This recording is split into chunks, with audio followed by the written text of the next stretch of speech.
Now let's start with two-dimensional array and multi-dimensional array. Let's first do the two-dimensional array. We have already discussed about one-dimensional array. So in one-dimensional array we have only one subscript where we define the size of array. In two-dimensional array there are two subscripts. First subscript is for the rows and second is for columns. Let me show you the syntax of two-dimensional array. Syntax is type, then array name, then you have to write in square brackets, the first will be the number of rows and second will be the number of columns. Okay, then a semicolon. For example, int a, then 3 and then 4 and a semicolon. So here is an array which is two-dimensional array. Here number of rows are 3 and these are row 0, row 1 and row 2. Also number of columns are 4, which are column 0, column 1, column 2 and column 3. So a two-dimensional array gives us a matrix of certain rows and columns. All other things like declaration, initializations will remain same as of the one-dimensional array. So as the number of rows are 3 and the number of columns are 4, so there will be 12 elements in this array. You just have to multiply rows and columns to get the total number of elements or the size of the two-dimensional array. Now let's see how to access the elements we have. So we have a, 0 and 0, then we have a, 0 and 1, a, 0 and 2. Then we will have the same thing like this, but this is the row 0, then we have row 1, so a10, a11 and a12. Then I have row 3. Okay, so here I have 3 rows and 4 columns, so I must have to write one more column here, so a0 and 3. Okay, and similarly a1 and then 3. Okay, let me copy this. So there will be third row which will be 20, 21, 22 and 23. So if you get any element written like this, you can understand the first that the first subscript tells about the row and the second will tell you about the columns. So A23 means the element is of third row and fourth column. Now let's do a program of two-dimensional array where user have to enter values in a 3 into 3 matrix and you have to add all elements in a variable. Let's do it now. So first delete this, all this syntax. Okay, now I need to declare an array int a 3, then I need I variable, j variable. Okay, we don't need to give space here, I, j, and then I need a total variable which is initialized with 0. So I have declared a two-dimensional array of 3 rows and 3 columns, I and j variables which I will use for loops, and total variable will be used to sum up all the values. Now here we have to use nested loops. So outer loop will handle the row and inner loop will handle the column.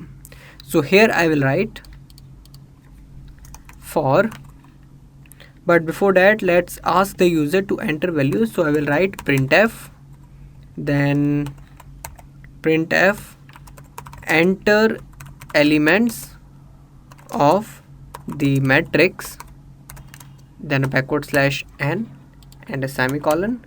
Now we have to use for loop.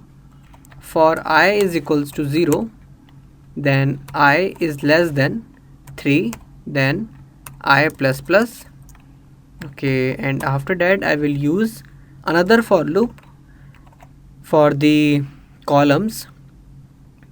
So it says for j is equals to 0, then j is less than 3, and then j plus plus.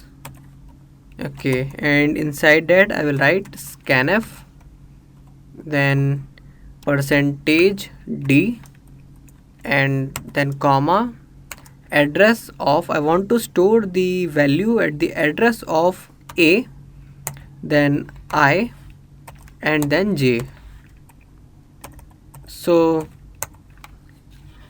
where as the value of I and j changes, so we will have 0 0 0 1 0 2, then 1 0 1 1 and 1 2, then 2 0 2 1 and 2 2, like this. Now we'll have to show the matrix on the screen. Also we need to add all the elements in the total variable. So we have the value stored in the two-dimensional array. Now I will show the values on the screen, and I will add the value in the total variable. So I need to write the nested loop again. I is equals to 0, I less than 3, I plus plus, then for j is equals to 0, j less than 3, and j plus plus. Then here I have to write printf, okay, then percentage, okay, percentage d, then tab, after that comma a, ith for row and jth for column. Okay, then total is equals to total plus a, then I, then j, and a semicolon. And after each row I have to change the line so that it can look like a matrix. So I will write printf, then here for next line I will use /n and a semicolon. And when all the elements are printed, so I just have to show the value of total variable. So I will write printf, then total is percentage d, then a /n comma and the total variable. Okay, after that get ch and a semicolon. Now we are done with displaying matrix on the screen. Also we have calculated the summation of all the elements. Now let's check the output. So save this and run the program. Okay, so here we have to enter the elements. Let's put that. Okay, I think there is some mistake in the program.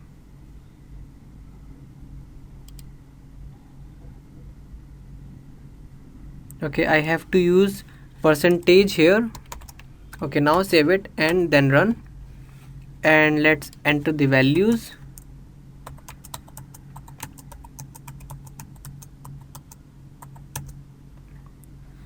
Okay, now you can see the matrix is visible to us and also the sum of all the values. So this is how for loop are required to access the elements of two-dimensional array. Now let's learn about multi-dimensional array. In multi-dimensional array, there are more than two subscripts. Let us consider an example where we have 3 subscripts. So the syntax will be like, let me delete this first. Okay, so the syntax says type, then array name, then the first subscript will have some size, then second subscript will have some another size, and then same with the third subscript and a semicolon. And like it will be like int a, then 3 and again 3. So the number of elements here will be the multiplication of all the subscripts, 27 in my case. Also, if you remember, to access all members in one dimensional array, we used one for loop. In two dimensional array, we have used 2 for loops. Here, as we have 3 subscripts, so we will have to use 3 nested loops to access all the elements of arrays. All other things will remain same as of one dimensional and two dimensional array. So that's all for now. See you in the next video class. Thank you.